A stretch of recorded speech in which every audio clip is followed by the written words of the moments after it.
everybody, and welcome back to a brand new season of Director's Cut live from Studio A. I'm your host, Maddie Greenberg. And I'm your co-host, Ryan Drew, and today we have a very special episode lined up for you guys. Ryan, why are you dressed up like a cowboy?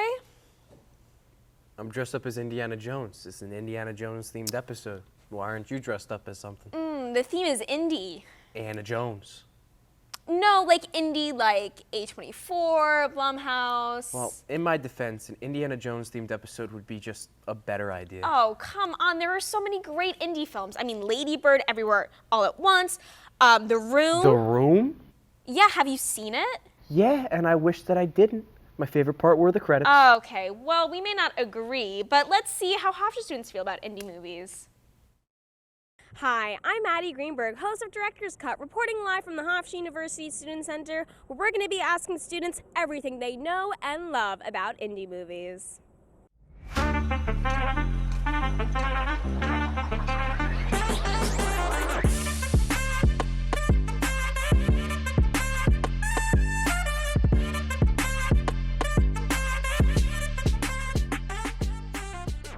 Hi, we're here with...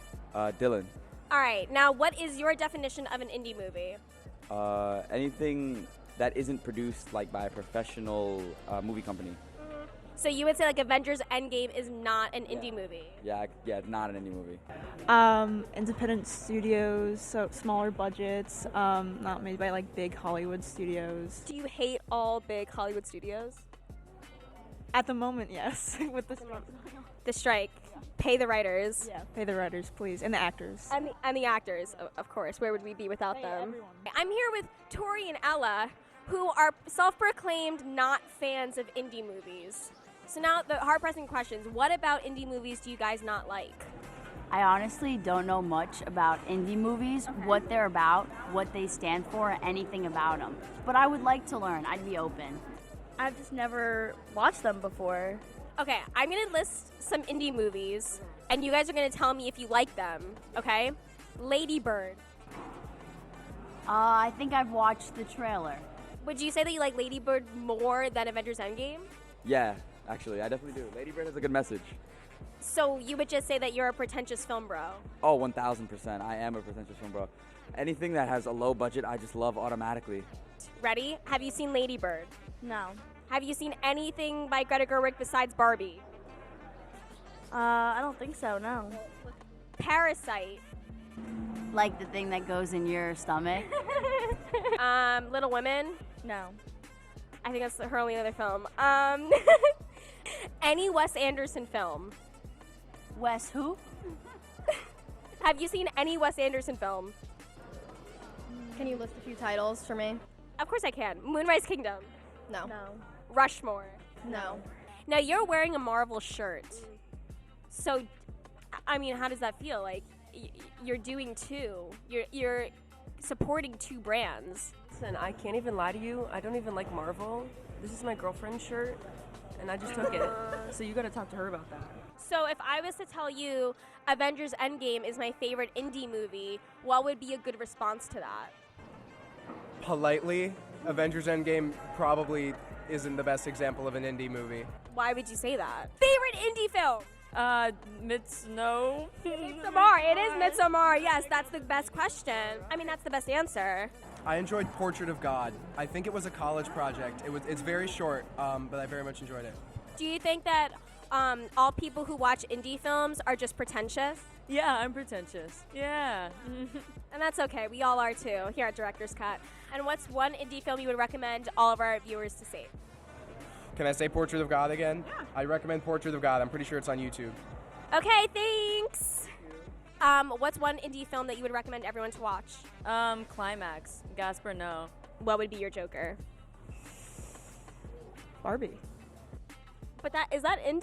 We wouldn't consider that indie, babe. But Joker's not indie. Okay, true. Well, everyone, there you have it. Everything Hofstra students know about indie films. Some knew a lot, some knew a little, and some didn't even like movies. But go watch an indie film, support student filmmakers, and that's it from me, Maddie Greenberg from Director's Cut. Needless to say, the Hofstra campus had quite the variety of opinions on indie films. They should probably just stick with major blockbusters. Speaking of, did you see Barbie? Have you seen Oppenheimer? What about both? Both. Yeah. Barbenheimer was like the event of the summer. I'm surprised you didn't see both at the exact same time. Oh, well, you'll have to tell us what else we're missing out on. Well, I think a bunch of different things. We could start with talking about Barbenheimer. You know, I went to go see Barbie personally in theaters last minute. Not gonna lie, I should have pre-ordered tickets, but it was great. I loved it.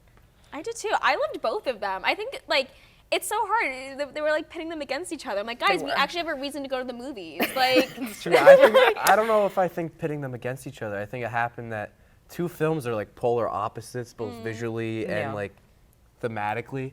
So happened to be released at the same time in such a dry spell. Everything's either mediocre or bad.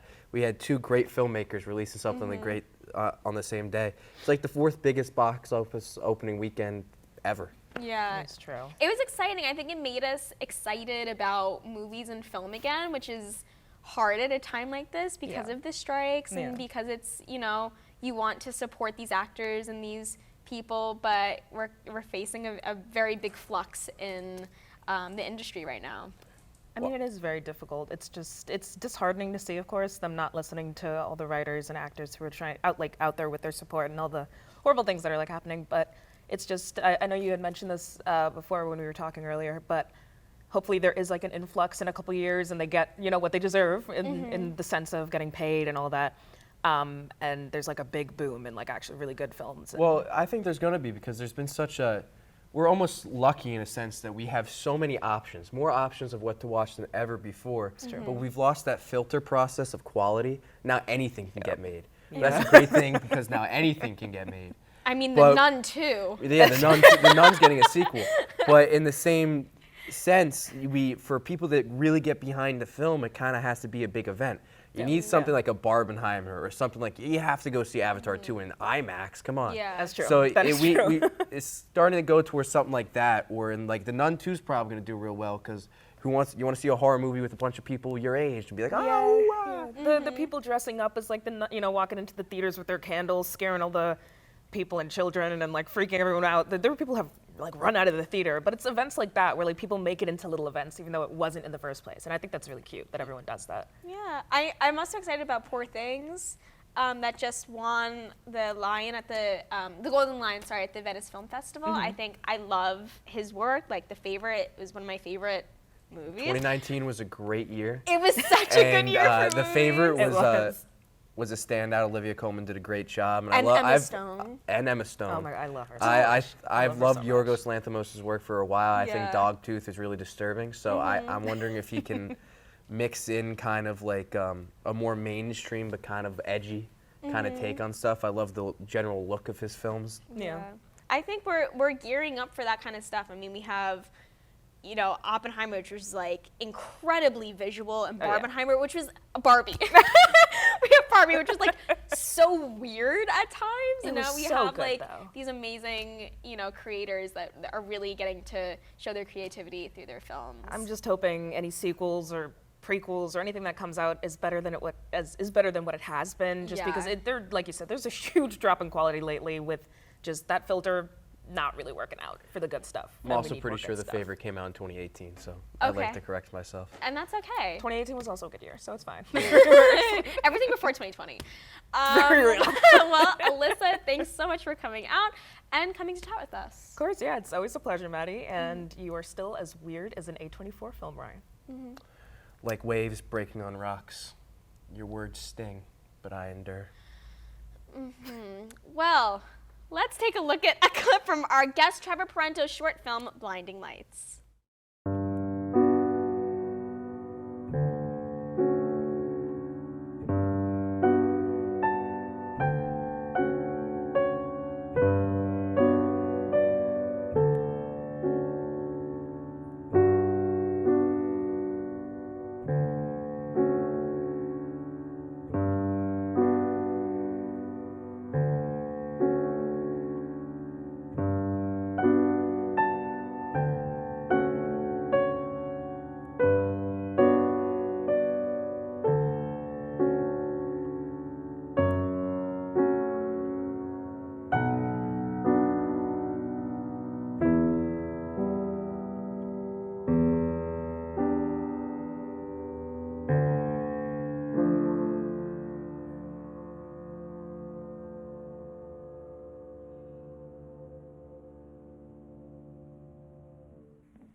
This is bullshit.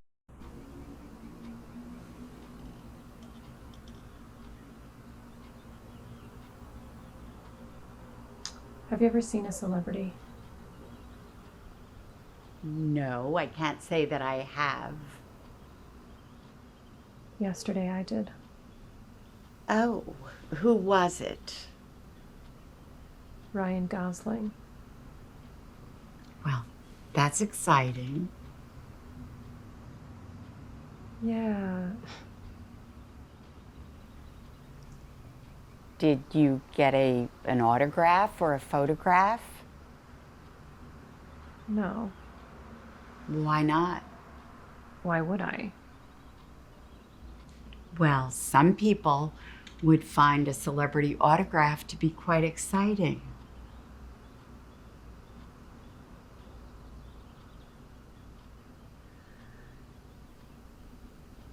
I don't get it.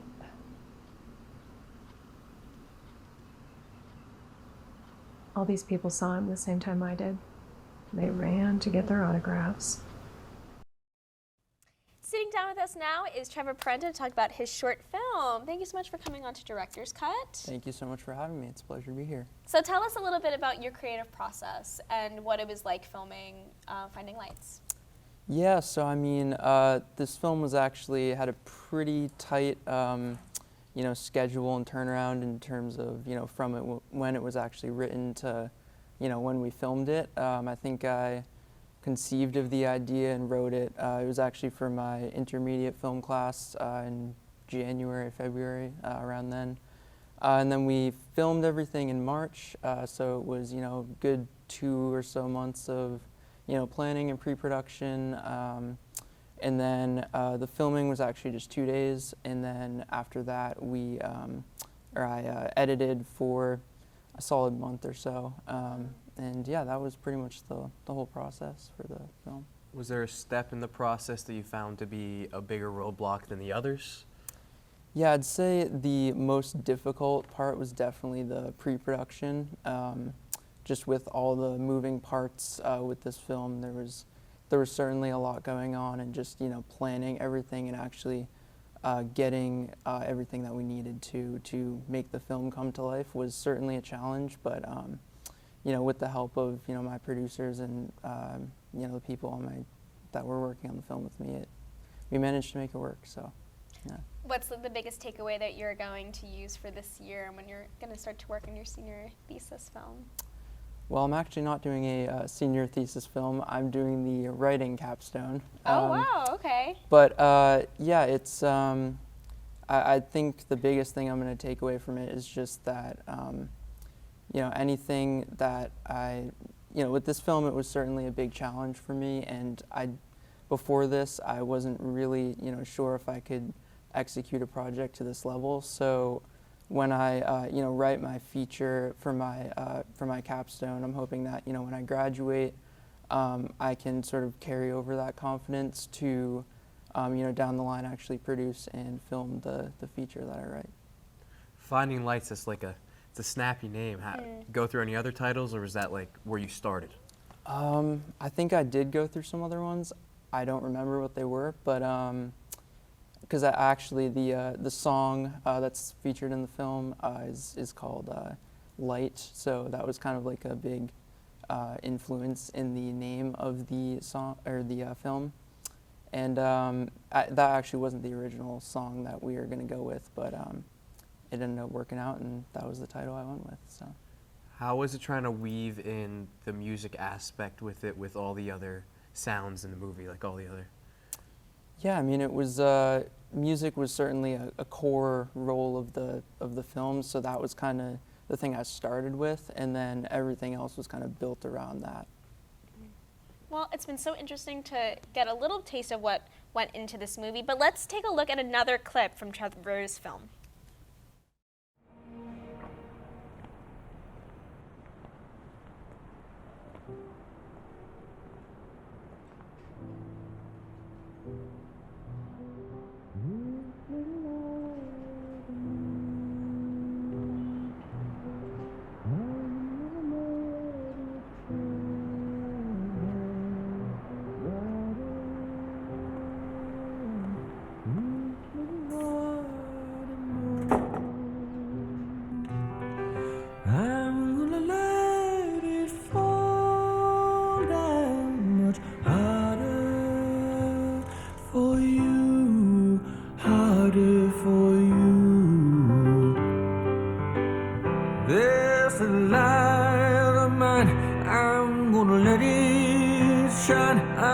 gonna hold you close.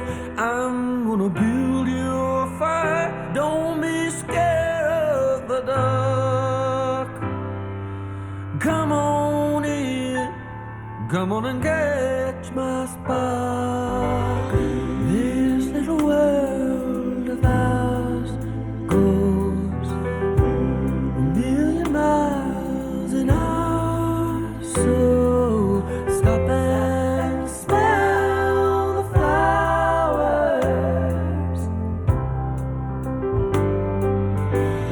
Sometimes the sun don't shine in.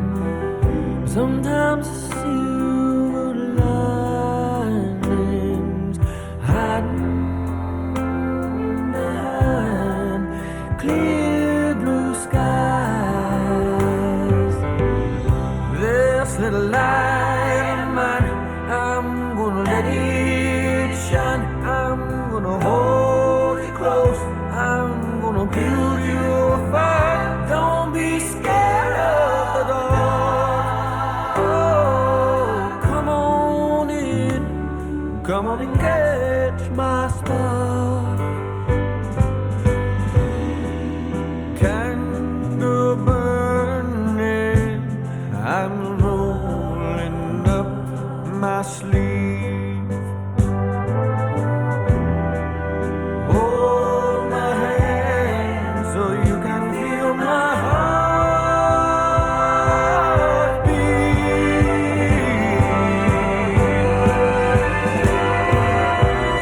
This little light of mine, I'm gonna let it shine. I'm gonna hold it close. I'm gonna build you a fire. It's been so hard to find. Oh, this little light of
So amazing. I think like watching it again to prepare for this, I was still struck.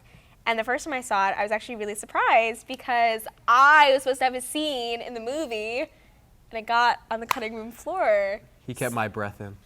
So I breathe for the real piano question man. is like, do you not think I'm a good actress? Like what happened with that? Like what, no, but like what, when you're editing, what does that process look like? How do you decide, okay, I need to keep this, but this can go? Yeah, so I mean, it was nothing about the performance. Yes, it was. Yes, it was. Yeah, it was. You know, when I was editing that scene in particular, it really just it felt like less was more, and that was something when I was shooting. I was actually debating whether or not I wanted that scene to have dialogue or just kind of be visual. I originally wanted it to have dialogue, but some people I asked said they wanted it to just, you know, they thought it would be better just visually. So, you know, we actually kind of filmed both ways just to, you know, make sure I'd have a safety plan, I guess. And I mean, I tried out both ways, but it seemed better just visually without the dialogue of that particular scene. Stephen King says it's hard to kill your babies in the sense, like, choose what to leave on the cutting room floor. But I would imagine it's also pretty hard to choose someone to, like, watch over your baby. So what was it like trying to choose someone to bring your be an actor in there? Like how to choose your actors, who to bring this to life? Yeah, so I used Backstage actually to find the three main actors in the film. And yeah, I mean, I really just kind of looked through their work and their acting styles, and I had them, you know, send in like a self-tape audition. And then prior to filming, we did, you know, a bit of rehearsal, especially for the sort of beginning main dialogue scene, to, you know, sort of make sure that we could, you know, have everything how I wanted it. And, you know, as far as like the main singing character, his name's Joe, he's great.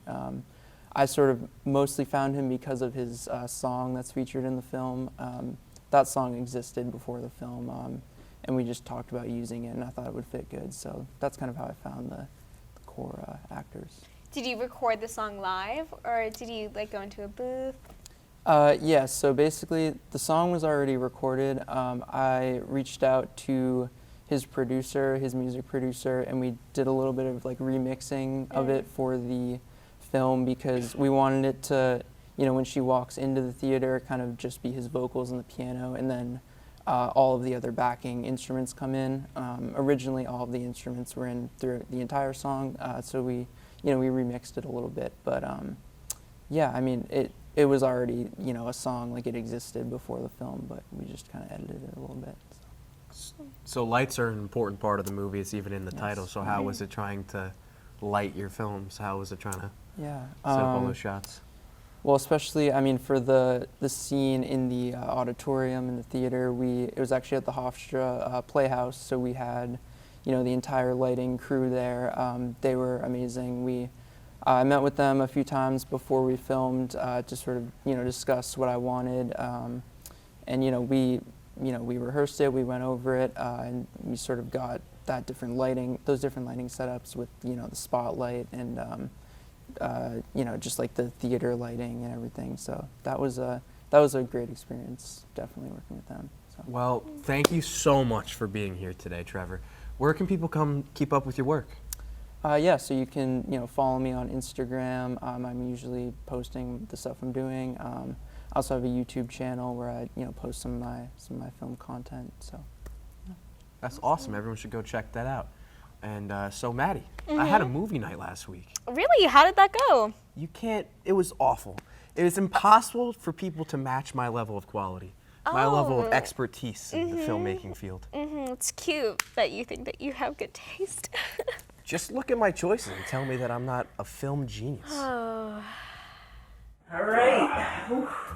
Movie time. It's been forever since we've done one of these. I can't even believe we stopped. Yeah, totally, man. I mean, I used to look forward to these all the time, and it's been like 6 months since we've done this. Yeah, you know, time flies. Anyway, you got any ideas for what we should watch? Yeah, I was thinking really hard and long about this. I think we should watch a film by French film author Agnes Varda, Cleo from 5 to 7. Okay, cool. What's it about? So it opens up with our protagonist, Cleo, and she finds out that she has cancer. Oh, that's terrible. So yeah, that's nice and fun. And then from 5 to 7, we get to see her just agonize over this idea that she might die. And I also think that we should watch the movie in its original language without any subtitles at all, so we can hold that original artistic intent. Okay, that's an option. We can come back to that. Fair enough. Do you have anything else? I also have this experimental Korean film called The Curtains Are Blue, and in it, they all walk in their hands, are completely naked, and speak in armpit farts. Okay. How about, like, do you have any recommendations for something normal? Like something you could watch in a theater? I just named a normal movie. Okay, what about, like, Transformers? There is zero way you're gonna catch me ever watching that crap. There is no artistic intent there. Okay, well, I think they're fun. That's great you think that, like, subjectively, like, that's fine. I can't take that away from you, but objectively speaking, those movies are nothing but roller coaster, popcorn munching garbage. You must be fun at parties. I don't get invited to parties. I view art. How about Avengers Endgame? The movie's just meaningless references and fan service. Nothing to it at all. No meat on the bone I can bite into. Well, for me, it was one of the most fun theater experiences I've ever had. Theater experiences are once. Art, that's forever. I'm starting to remember why we stopped doing these. Oh hey, you guys watching a movie? Trying to. Failing to. Why don't you just throw on something that everyone likes? Like the Star Wars sequel. Get out! Please, sorry, I'll go. You're not welcome. Disappear. The audacity. I know. Certain people, man. Hey, you want to watch Ratatouille? We always watch Ratatouille. Yeah, because it's incredible.